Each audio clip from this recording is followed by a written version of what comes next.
here, girl. You deserve it. That's right. Listen, yeah, everybody. Leslie's the type of person that'll take you to karaoke and she'll be like, I can't sing, and then and just start singing. Like, no, you can't do that. You're cheating. Stop hiding talents. They could like, whatever. You guys ready for your next comic? You guys ready for your next comic? All right, this dude is in from New York, so you know he's dope as fuck, really funny. Let's give it up for Alexander Payne, everybody.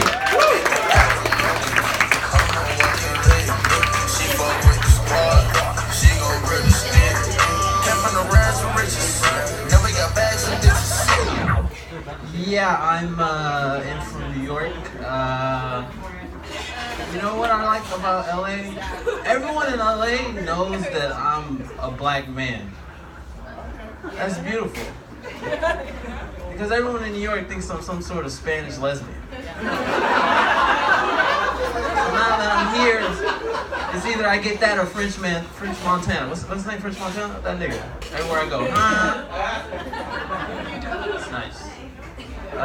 You know what I realized about being here? She was talking about all the pop culture shit. I realized that like in the time that I've been here, I kind of got bit by like the little fame bug. You know what I mean? Like I want to be famous now. I don't want to go back to New York. And I want like benefit of the doubt fame. You guys know what benefit of the doubt fame is? Basically that means if I ever get caught jerking off in a movie theater, I just want all my fans to be like, well, what movie was it though? And I've been studying Hollywood recently, and I know what Hollywood likes. They like gay movies, and they like slave movies. So I've decided I'm gonna make a movie about the first openly gay slave. And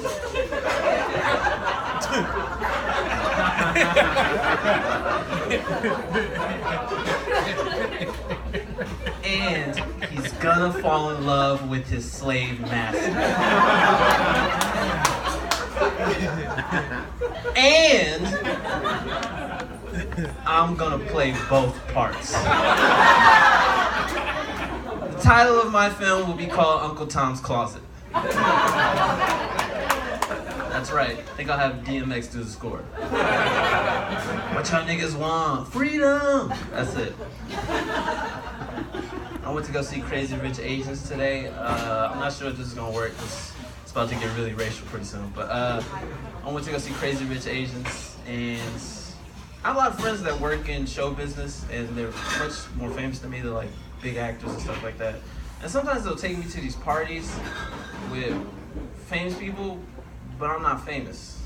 So it's like weird. Like I remember one time I met Morgan Freeman, and it was weird because he asked me he's like, Morgan Freeman asked me who I was. You know what I mean? This guy's the voice of God. It's like God was asking me who I was. He's like, who are you, young man? I don't know, Morgan, who am I? You're not the valet? No. It's weird. I don't know how to explain it other than so I saw Crazy Rich Asians, and I know a lot of people will probably be mad about this, but I saw it and I was like, yeah, I think Scarlett Johansson can play every part of this movie. Don't worry, it's gonna get a lot worse than that. It's gonna get real racial pretty soon. But you know the only reason they made that movie was because all these Asian people were offended by what's going on. And I feel like that's the age that I'm living in right now, is the age of being offended. You know, everyone's offended about something. Like Asian people are mad, they're like, well, there's not enough Asian actors being represented in car commercials. You know what else isn't represented in car commercials? Traffic. Who gives a fuck? It's all a part of the game, right? Black people are mad, they're like, oh, white people shouldn't use the N-word. That's our word. And it's like, bro, that's not our word. That's a word that we took from racist white people. And they took it from the Spanish. So if I'm honest, I think it's only fair that we give it to the Asians. Let's just see what they do with it. It's so crazy.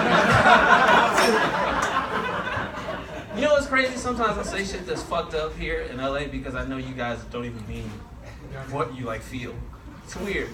It's like he was talking about gentrification, and I live in New York City, and that's the worst place for gentrification. But I got friends that live in neighborhoods that'll never be gentrified. I got friends that are in jail. That's what I'm trying to I go visit them sometimes. I'll tell you this, I'll never make it in jail. I like snacks too much. That's how they get you. They rape you if you like snacks. I didn't realize what happened to everybody is the words. It's the rhetoric that gets everybody scared. And you gotta avoid that shit. And it has to do with the age, like the president, you know? And, you know, it's a weird time to be living in right now, because this is the first time I've ever seen somebody and I'm like, yo, I don't think jail is good enough for this guy.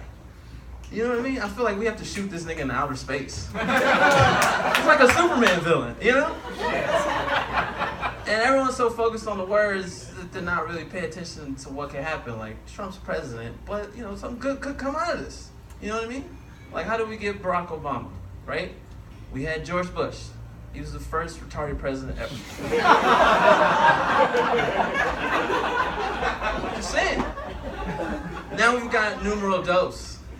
So if he does as poorly as we all think he will do, it could be conceivable that we could have the first black female president Come on, ever.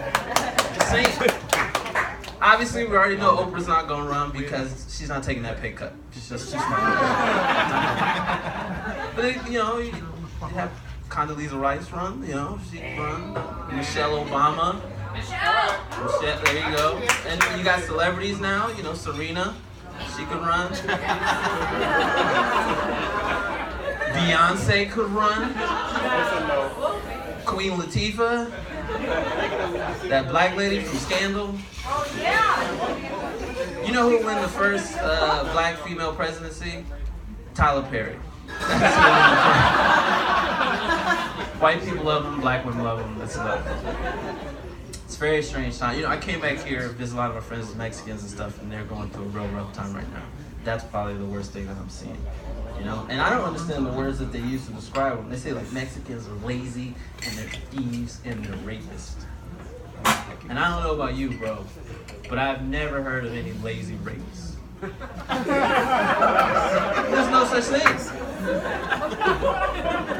Look, I'm just saying, Bill Cosby's problem wasn't his work ethic. You know what I mean? There's just a lot more that has to go into it. I got a friend that is half Mexican and half Muslim. I know, I was like, where the fuck did your parents meet? I was like, it must have been in the random screen line at the TSA. Come on, both of you guys step out. Let's go right now. Now they're out here shooting black people. I don't know if you guys pay attention, but you know, the police are shooting black people like they're trying to create Batman. This shit is terrible. They're like, come on, one of them's gotta have a butler. And they can figure it out. Awful. I don't know what to say about it other than like I used to get in trouble with the police a lot, you know? And I can't blame it all on police officers. You know, I remember one time me and a friend were riding around, we got pulled over by a cop, and he flipped out right away. He was like, you see what happens, Alex? You see what happens when they see two black kids riding around in a nice car? They saying that we don't belong. That's why they pulled us over. I was like, I don't know, bro. I think they pulled us over because we stole this car. So the question is, like, what do you do? What do you do? And to be honest with you, I got a cure. I think I can end police brutality. It's very simple. All we got to do is give every single black person $5 million. That's it. It might not stop it completely, but it's real difficult to shoot a nigga in a helicopter. Let's be honest. It's true. And I got to end with something terrible. Let's just figure this one out.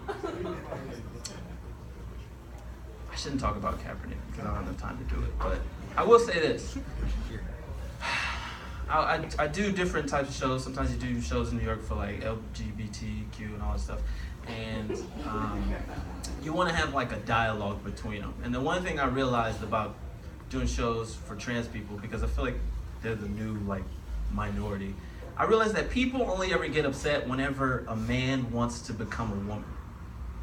You know what I mean? Like, I was walking around Times Square, it was like 12:30 at night, I needed a brand new pair of pants. That's my business, don't worry about why. Anyways, I saw this guy that clearly identified as a lady, but it was like his first day. You know what I mean? Like, if it was first day of work, the nigga definitely missed orientation. So anyway, I saw him, and I knew he wanted to be a lady, so I said, how you doing, miss? And she's like, how are you, sir? Excuse me. And she kept walking, and as she passed me, she accidentally ran into a drunk black guy. And the drunk black guy looked back, and he was like, oh, my bad, brother. She was like, what? Brother? Oh, excuse me, sir. You can clearly tell that I identify as a lady, and you will treat me as such, brother. And the black guy looked back, and he was like, oh, my bad, bitch. And he just kept walking.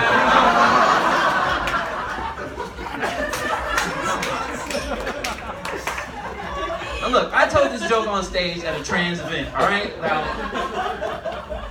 and the lady freaked out on me. She started getting mad. She was like, I can't believe you would say something like that. I tell you what, my dick's bigger than yours. Did you hear what I said, French Montana? I said, my dick is bigger than yours. And I was like, that may be true, miss. That is very unladylike of you to say so. All right, there you go. Thank you.